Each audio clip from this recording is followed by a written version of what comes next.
Good day everyone. My name is Michael John B. Estrella. Together with my group mates, Cedric A. Marcoleta, Paulo Villacorta, Sander Denzel Villamayor, and Rodrigo Carrion. We talk about tidal energy. So, ano nga ba ang tidal energy? Ang tidal energy ay isang reliable at renewable power source generated by the natural rise and fall of ocean tides, driven primarily by the gravitational pull of the moon and sun. So, using underwater turbines and barrage system, this highly predictable energy is converted into electricity. Ang tidal energy ay predictable dahil hindi siya katulad ng wind at ang solar na ang tidal ay mas predictable. So, it offer a sustainable and low emission alternative to fossil fuels. Though it is currently in early stage of development, malaki na ang aspect ng tidal energy. So, paano nga ba ito nagwo-work?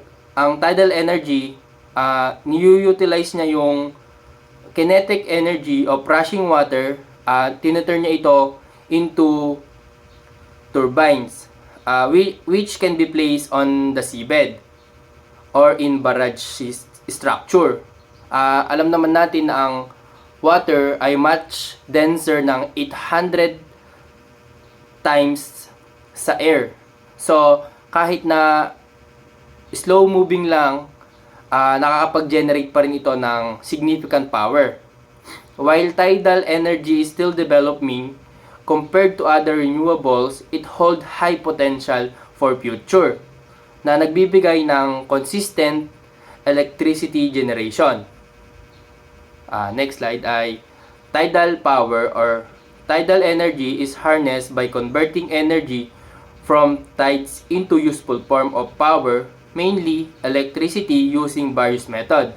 So, tidal power harnesses the kinetic and potential energy of rising and falling tides causes by gravitational interaction between Earth, Sun, and Moon, converting it into electricity using tidal stream, barrage, or lagoons. As highly predictable renewable energy source, it utilizes underwater turbines or dam-like structure to generate power. So, next naman, tidal energy, sabi dito, tidal energy is created using the movement of our tides and ocean, where the intensity of the water from the rise and fall of tides is a form of kinetic energy. Tidal power surrounds gravitational hydropower, which uses the movement of water to push a turbine to generate electricity. So, ito yung mga example ng kung paano ang pag-harness ng tidal energy. Ito yung mga main methods of harnessing tidal energy. First is tidal stream generators. This function similarly to underwater windmills. Nakikita naman natin na parang windmill siya sa ilalim ng tubig. Using the kinetic energy of fast-moving tidal currents to spin rotors connected to a generator, they are often placed in tidal stream or narrow strait where water flows rapidly. Next is tidal barrage. These are specialized dam-like structure built across uteries or bays that utilize the potential energy from the difference in height between high and low tides. Sluice gates manage water flow, trapping water at high tide and releasing it through turbines at low tide to generate electricity. So, ganun siya nagwo-work. Ang next naman ay tidal lagoons. Similar to barrage, these are structure built to impound water. So, parehas lang din ng tidal barrage, same sila ng concept. So, but they are generally less disruptive to the coastline than pool barrage and can provide more continuous power. Hindi sa mga nasabi, hindi kagaya ng solar, wind, ang tidal energy ay sinabi na nga natin kanina na predictable. So, next naman, unlike wind and solar, tidal energy is highly predictable and consistent in making reliable source. So, sabi nga din na water is much denser than air, allowing tidal turbines to generate electricity even at low speeds. While renewable, tidal projects have high upfront construction costs and can potentially disrupt marine habitats. Next slide is ang cause and frequency effect of tides. High and low tides are caused by the moon. The moon's gravitational pull generates something called the tidal force. The tidal force causes Earth and its water to bulge out on the side closest to the moon and the side farthest from the moon. These bulges of water are high tides. Most coastal areas, with some exceptions, experience 2 high tides and 2 low tides every lunar day. Unlike a solar day, however, lunar day is 24 hours and 50 minutes.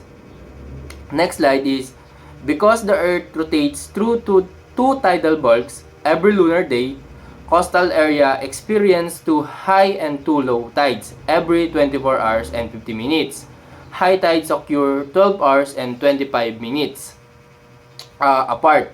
It takes 6 hours and 12.5 minutes for the water at the shore to go from high to low or from low to high.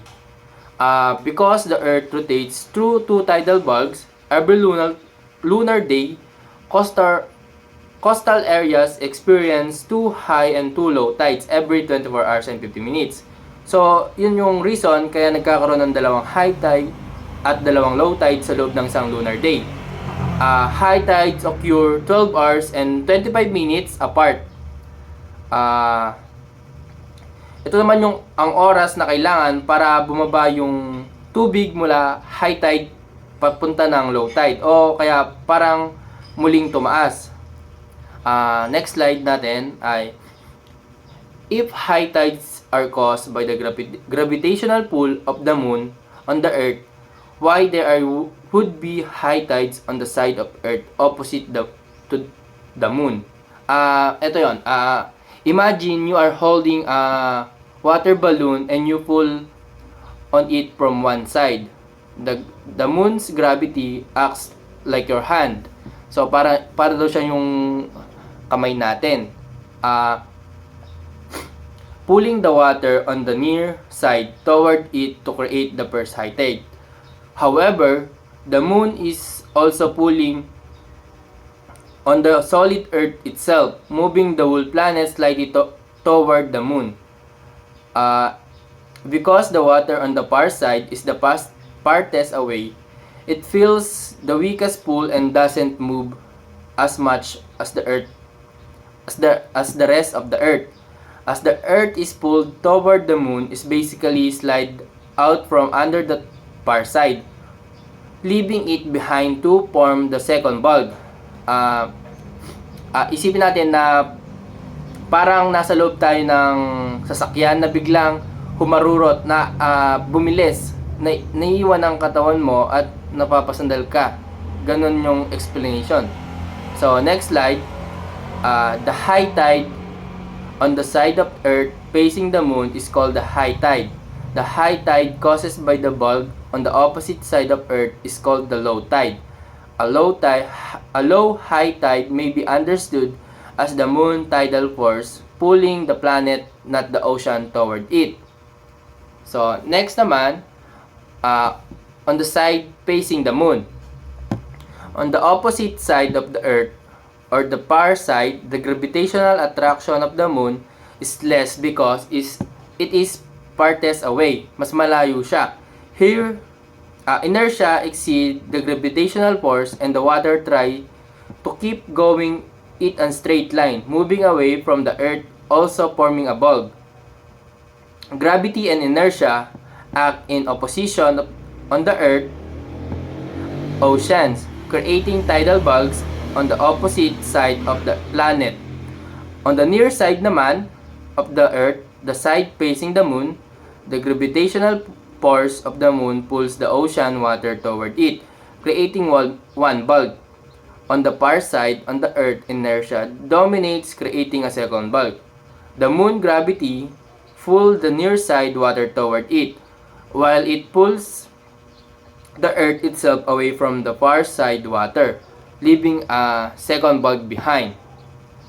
Ang last naman, the gravitational attraction between the Earth and the Moon is strongest on the side of the Earth that happens to be facing the Moon, simply because it is closer.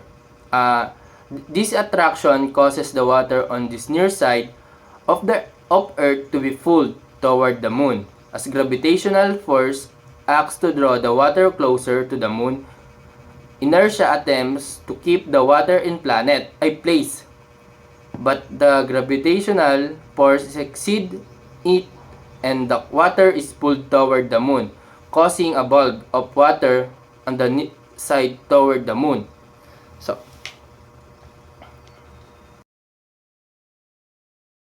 kapag sinabing frequency of tides, ibig sabihin lang nito kung gaano kadalas tumaas at bumaba yung tubig dagat. So, sa karaniwang lugar na malapit sa dagat, mapapansin natin na 2 beses tumataas yung tubig o tinatawag natin siyang high tide, at 2 beses din bumababa o yung low tide na tinatawag. Pero hindi siya eksaktong 24 hours kundi 24 hours at 15 minutes, kasi naka-base siya sa galaw ng buwan, hindi lang sa ikot ng Earth. Nangyayari ang tides dahil sa hatak ng gravity ng buwan sa side ng Earth na mas malapit sa buwan. Mas malakas yung hatak, kaya umaangat yung tubig, kaya nagkakaroon ng high tide. Sa kabilang side, yung Earth naman is may high tide din, kahit mas malayo sa buwan, kasi mas mahina yung hatak doon kumpara sa gitna ng Earth. Yung mga bahagi ng Earth na wala sa 2 high tide na yon, sila yung nakararanas ng low tide. Habang umiikot yung Earth at gumagalaw yung buwan, umiikot din yung bahagi na mataas ang tubig. Kaya sa isang lugar, mararanasan mo yung high tide. Tapos after ilang oras, bababa ulit yung tubig. At mauulit lang yon, cycle na yon. So ngayon naman, punta tayo sa largest tidal power station sa mundo. Ang tidal power station ay isang lugar na kung saan ginagamit yung galaw ng tubig dagat dahil sa tides para gumawa ng kuryente.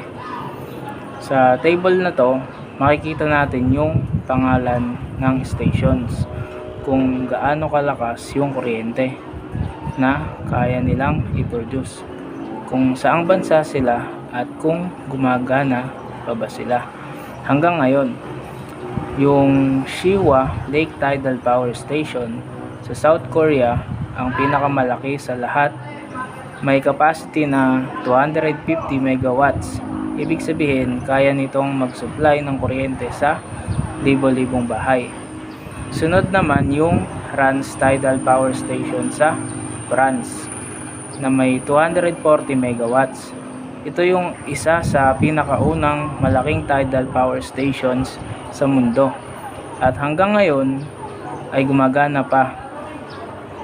Yung Annapolis Royal Generating Station sa Canada, mas maliit yung capacity niya, mga 20 megawatts, pero mahalaga siya sa history ng tidal power kahit isinara na siya noong 2019. Meron ding Meijin sa United Kingdom at Jiangxia sa China.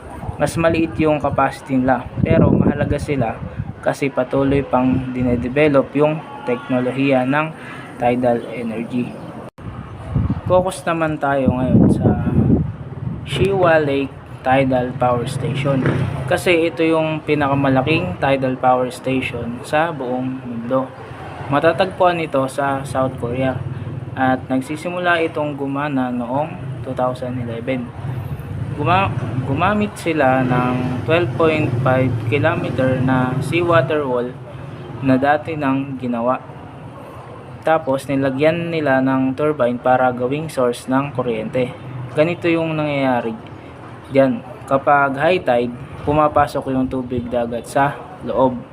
Kapag low tide naman, palabas naman yung tubig. Habang dumadaloy yung tubig papasok at palabas, umiikot yung turbines at doon nanggagaling yung kuryente. Ang maganda sa Shiwa Lake Project, hindi lang siya para sa kuryente. Nakakatulong din para sa paglilinis ng tubig sa lugar at sa pagbawas ng pollution.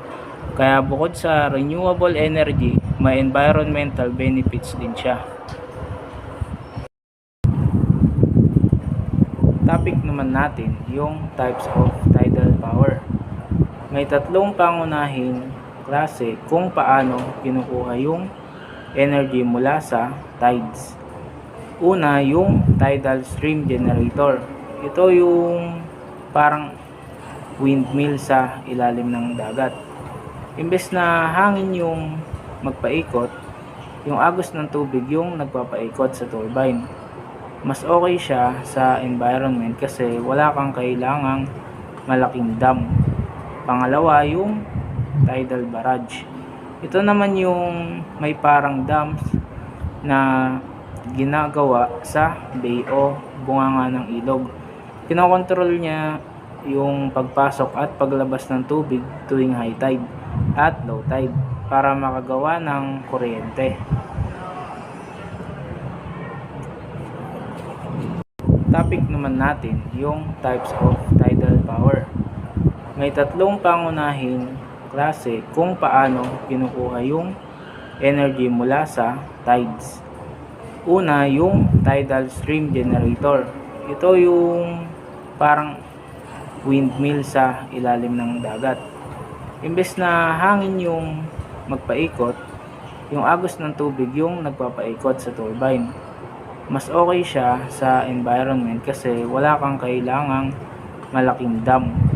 Pangalawa, yung tidal barrage. Ito naman yung may parang dams na ginagawa sa bay o bunganga ng ilog. Kinokontrol niya yung pagpasok at paglabas ng tubig tuwing high tide at low tide para makagawa ng kuryente.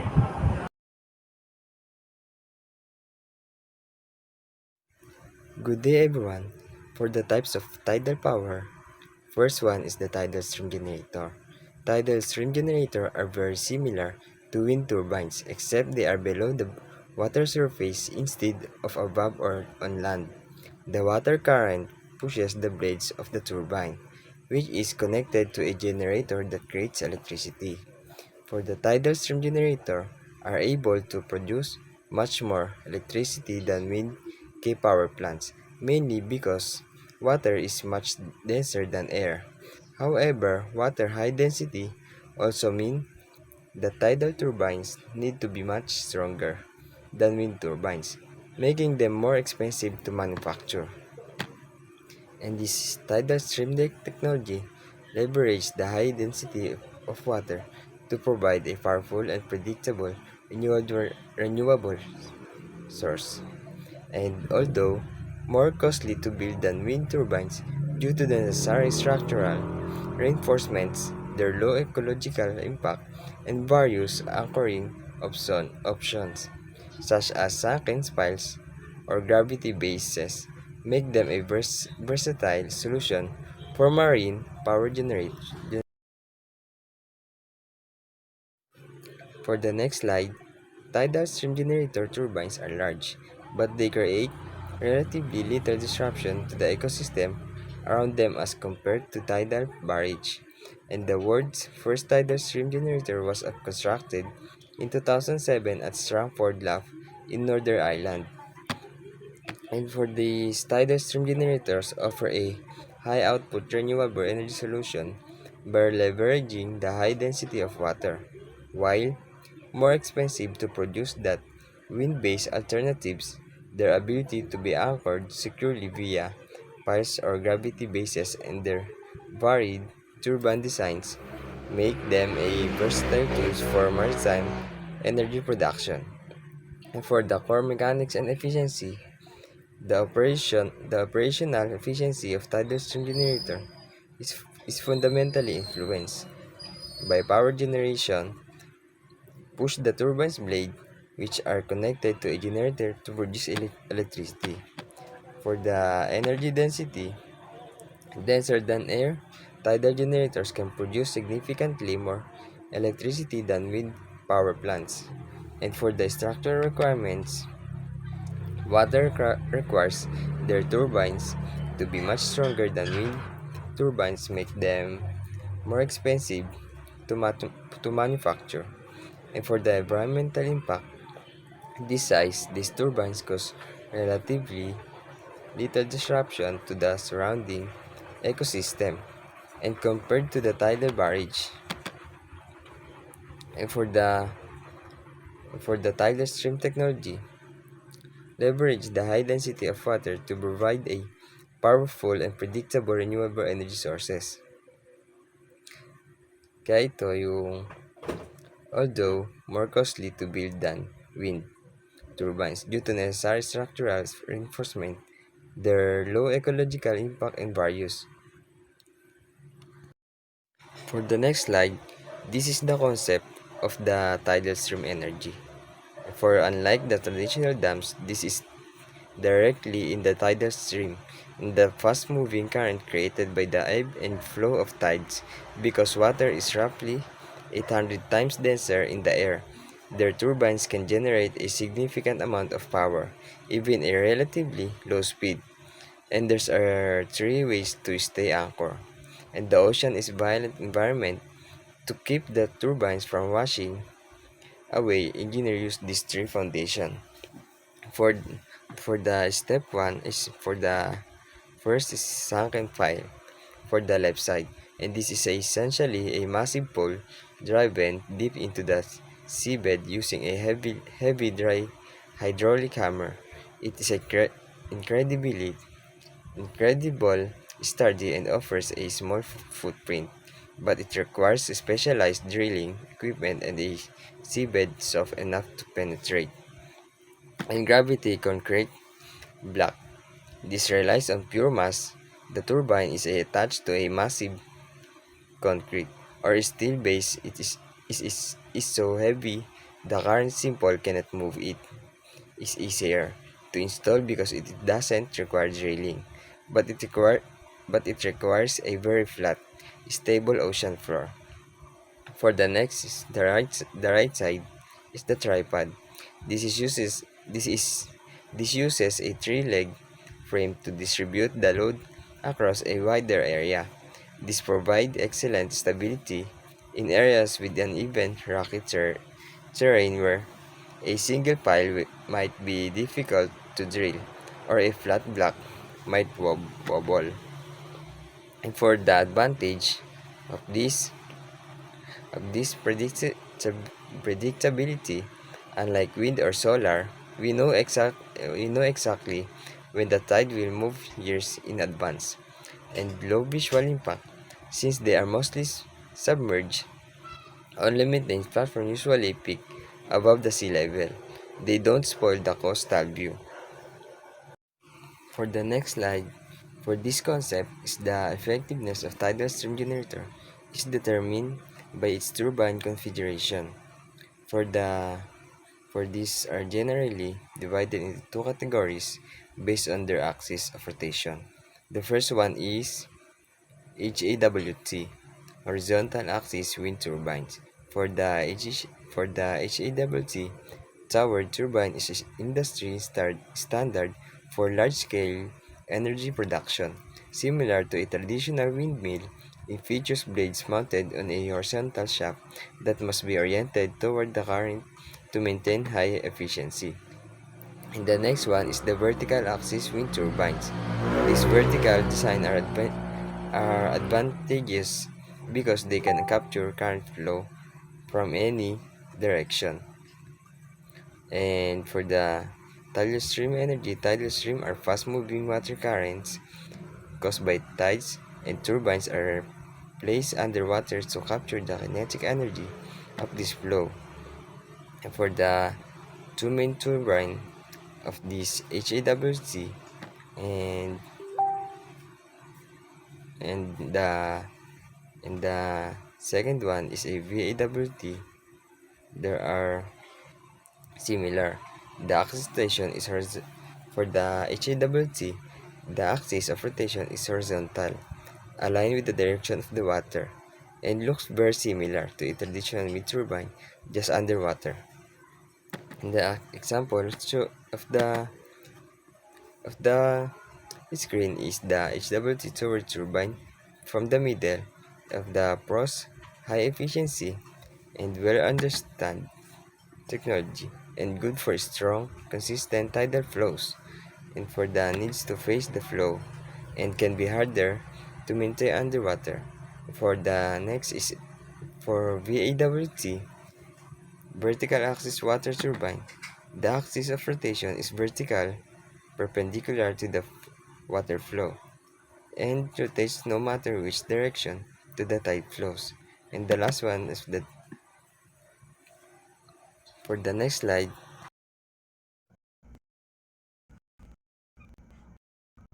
So, good evening, I'm Mr. Paulo from DSCTV, and I will go to discuss tidal power. The first one is the tidal barrage.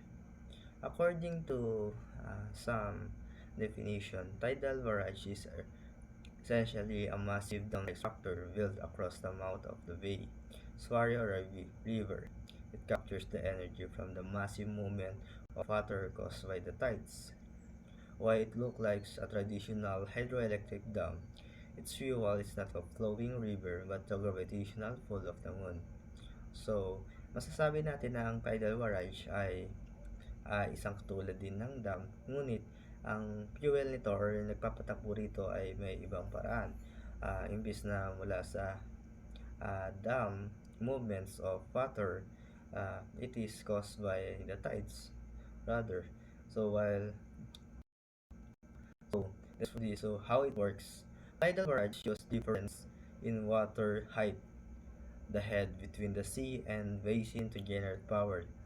There are two main ways to operate: EVP generation, pull generation, two-way generation. Let's proceed to EVP generation. The basin is filled up, high tide legs are then closed, trapping the water. Once the sea level drop outside, the water is released through turbines back into the sea. Flood generation. Turbine generates power as the tides come in, filling the basin. This is generally less efficient because the water level rises more slowly. Two-way generation. Water passes through the reversible turbines in both directions, coming in and going out. So, the major global examples of this tidal barrage. Uh, there are only few large-scale in tidal barrage in the world due to massive cost environmental impact. So, masasabi natin na ang tidal barrage ay may malaking epekto sa kalikasan.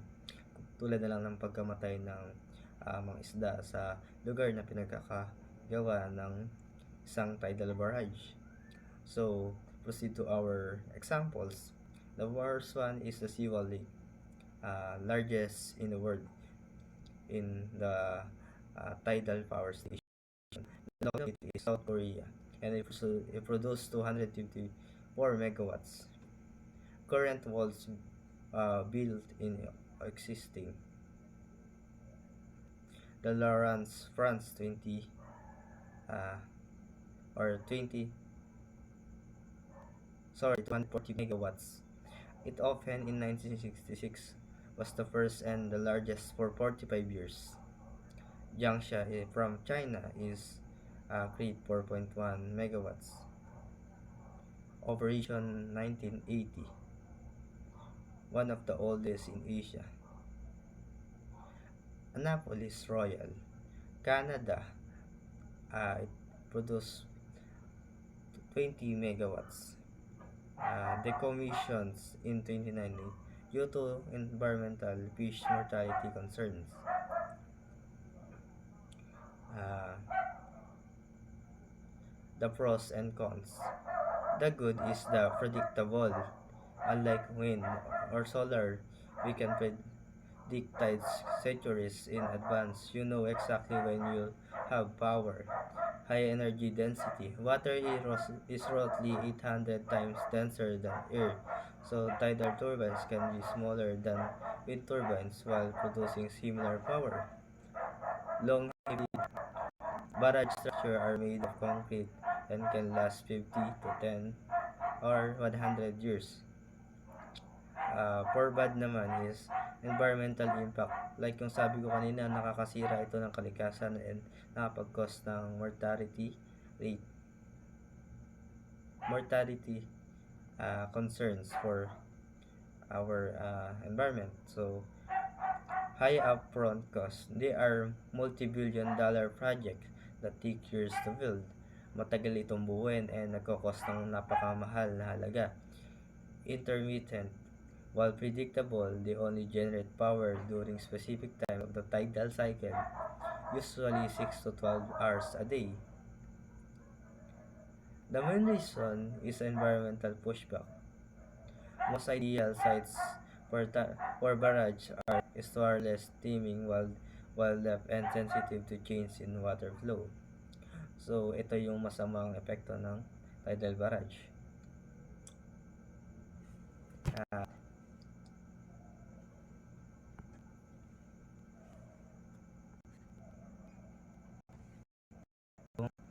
Yung Rance Tidal Power Barrage from France. And ito ang Shiwa Lake Tidal Power Station.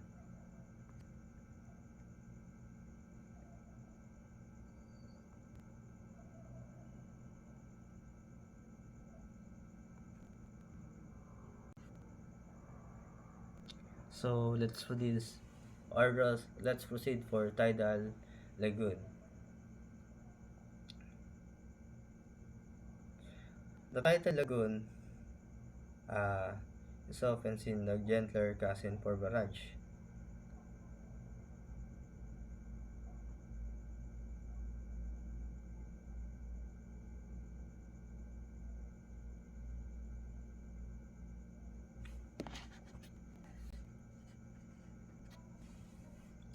So, a tidal lagoon is a man-made circle of rock walls, breakwaters built out into the sea attached to the coastline. How they generate power? The concept relies on the head, the difference in water height between the inside of the lagoon and open sea. It filling as the rises water is held back by the lagoon wall. One of the sea is significantly higher than lagoon. Gates are open and water rushes in through the turbines to generate electricity. Holding at high tide, the gates are closed to keep the water inside. Emptying as the sea level drops outside the lagoon, the water inside is now higher. The gates open and water rushes out through the turbines generating power again. Tidal lagoon versus tidal barrage. Like what I said before, the lagoon is often seen as the gentler cause scene of the barrage. The feature is location, eco impact, flexibility. In tidal lagoon, built out from the shore into the sea, lower allows fish to swim around the structure. Can be placed almost anywhere with the high tides. High requires building a full perimeter wall, while in tidal barrage, will estuary.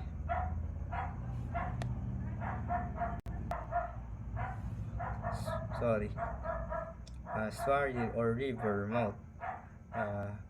High blocks migration and alters silt level, limited to specific geographical pinch point.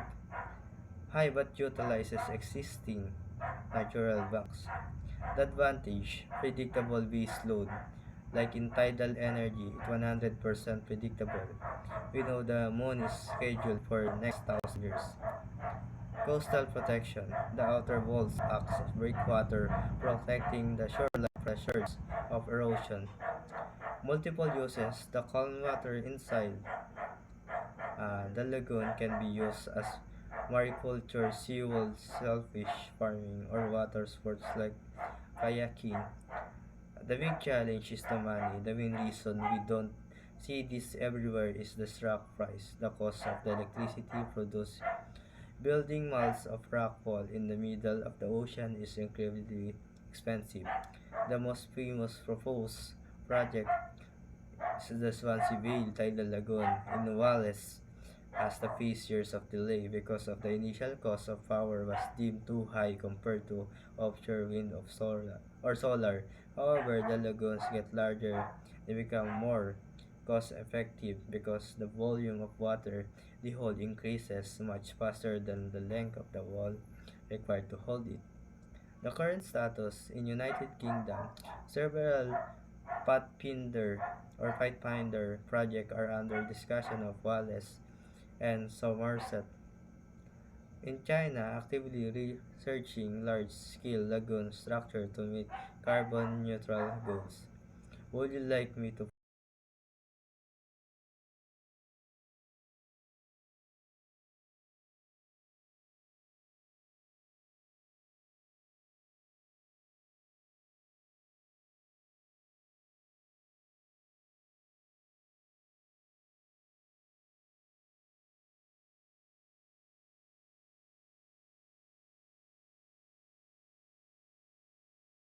Good day, everyone. Now I will be discussing tidal energy advantages and disadvantages from real world environmental impact and its future potential. So now that we've gone through the basic information about tidal energy, I'd like to step back and talk about what it really means in a broader sense. So, when we think about energy, we usually imagine fuel being burned or machines running non-stop. Tidal energy is different because it takes advantage of something that already happened naturally. Every day the ocean moves in a predictable rhythm, and instead of letting that energy go to waste, tidal system capture it and converts it into electricity. This idea of working with nature instead of against it is one of the reason tidal energy is gaining attention. So, advantages of tidal energy. First, we have the renewable source.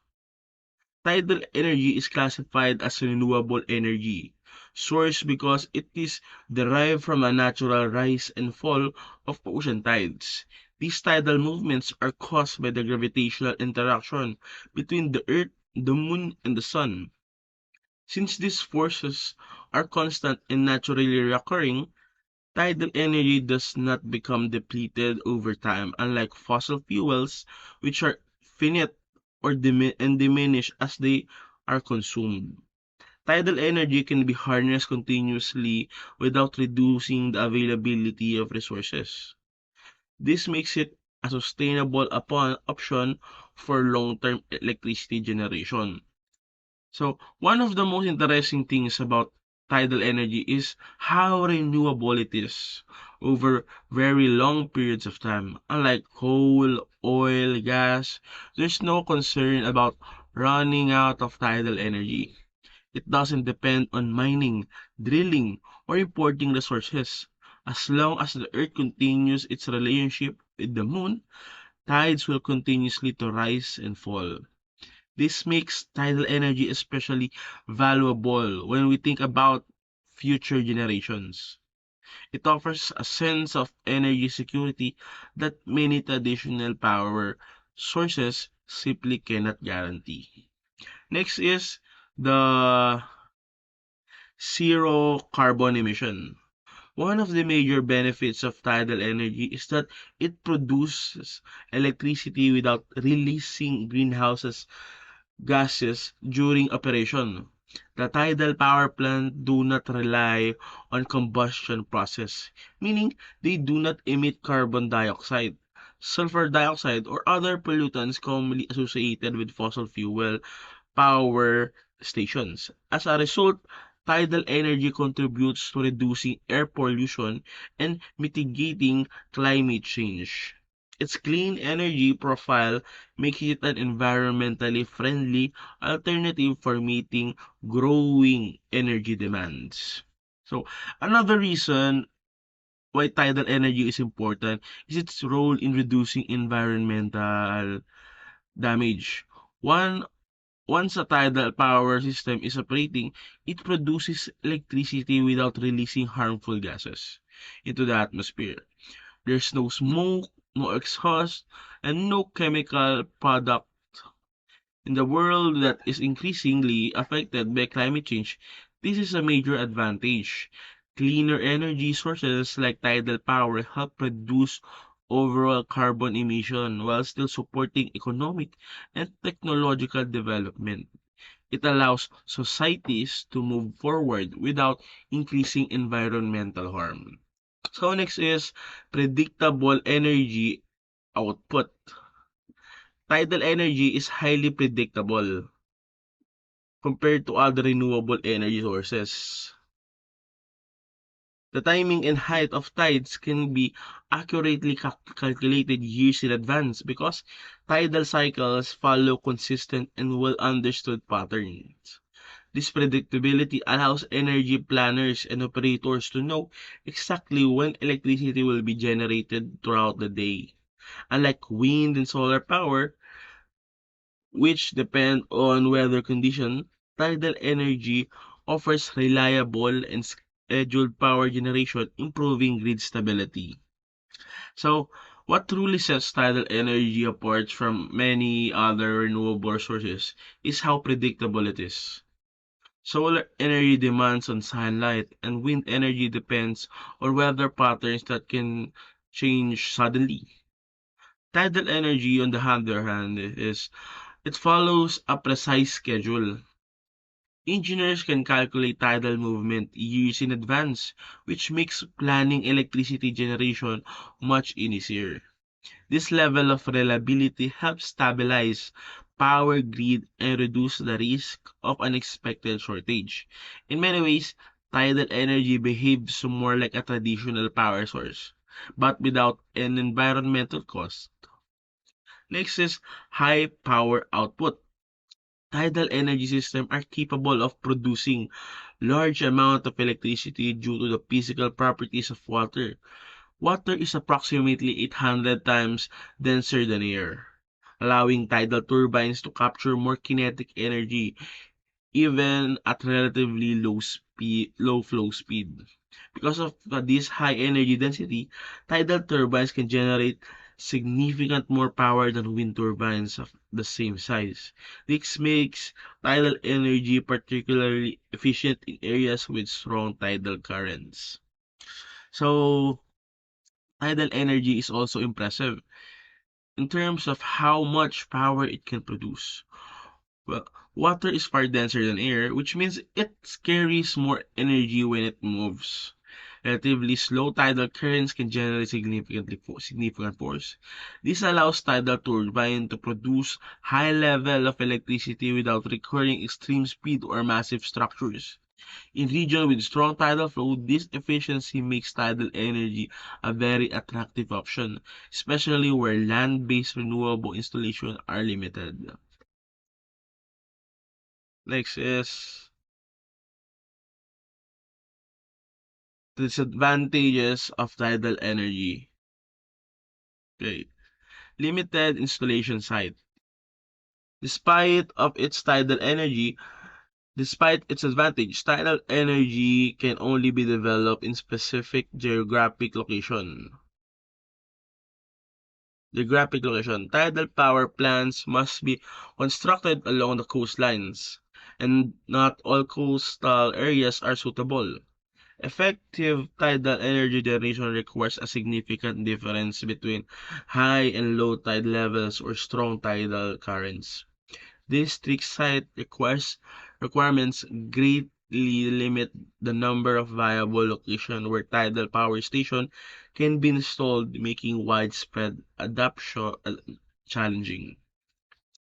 Of course, tidal energy isn't suitable for every location. One of its main limitations is that it can only be developed in certain coastal areas. These areas need strong tidal movement or a large difference between high and low tides. Many regions simply don't meet this kind of conditions.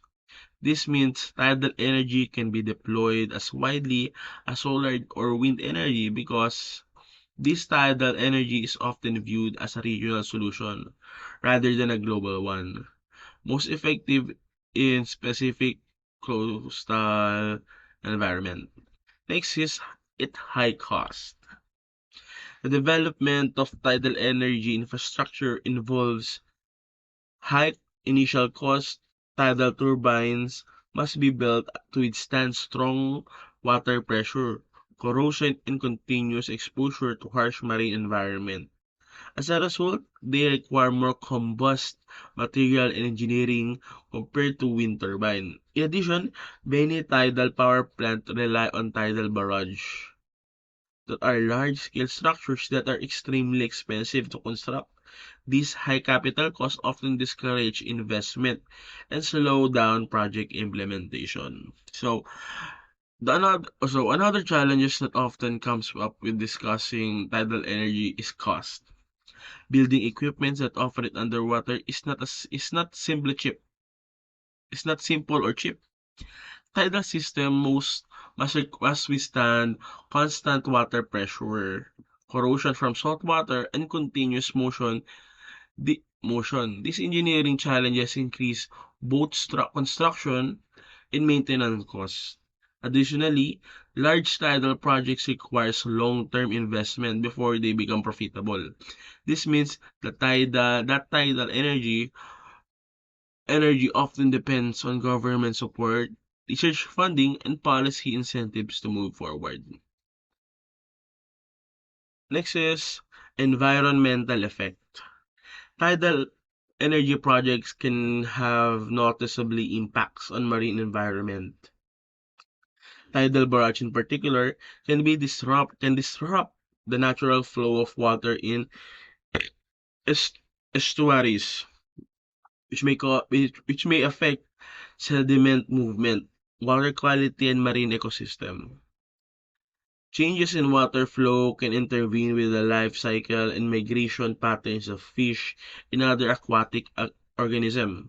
Underwater turbines may also pose a physical risk to marine life, although the level of impact depends on the turbine design and location. So, environmental impact is another issue that needs carefully attention. Any structure placed in the ocean has potential to affect marine ecosystem. Changes in water flow can influence sediment movement, water quality, and behavior of marine species. Fish migration and breeding patterns may also be affected, while modern turbine design are improving and becoming more environmental friendly.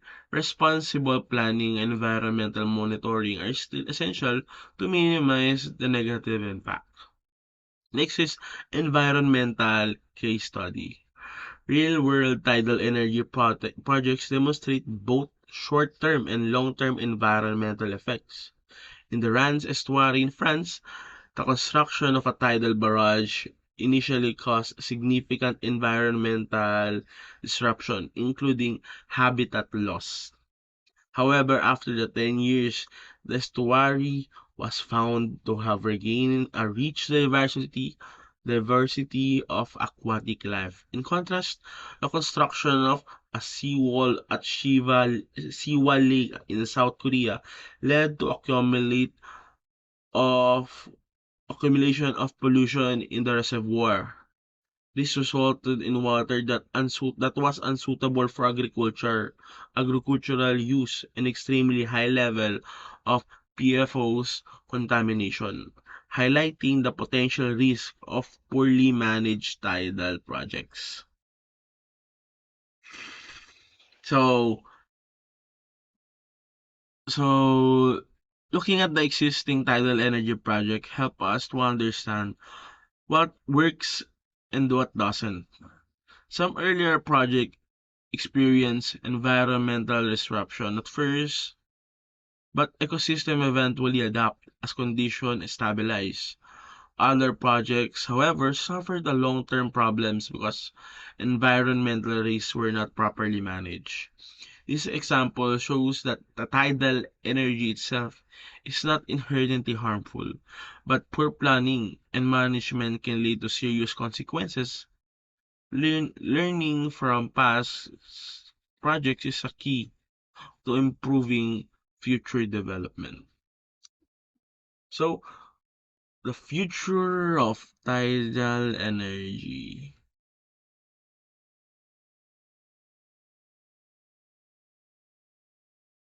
The future of tidal energy. Tidal energy has a strong potential to play a major role in future energy system by harnessing the continuous movement of ocean tides.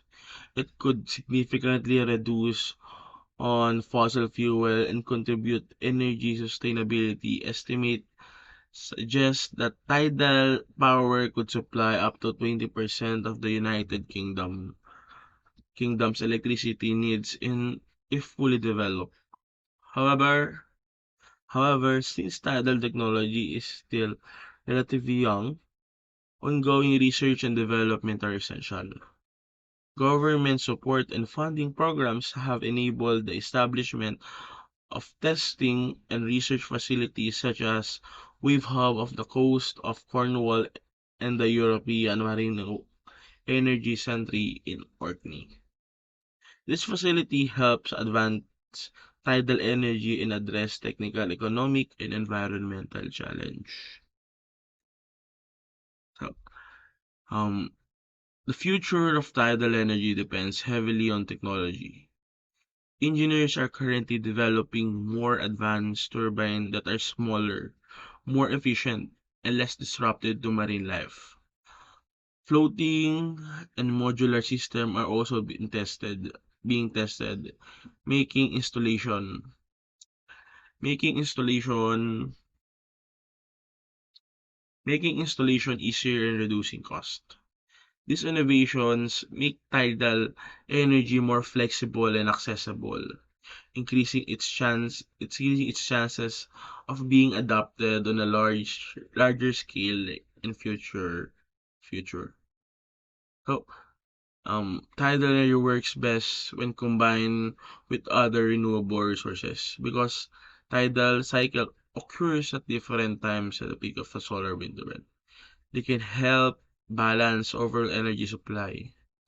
This combination reduces the need of fossil fuel backup and improves grid reliability rather than replacing other renewable sources. Tidal energy strengthens the entire energy network by filling in the gaps where other sources fall short. So, for the final remarks in this presentation, tidal energy represents a powerful combination of reliability, cleanliness, and long-term potential. While it faces challenges such as high cost, limited location, and environmental concern, ongoing technological advancement and better planning are helping address this issue.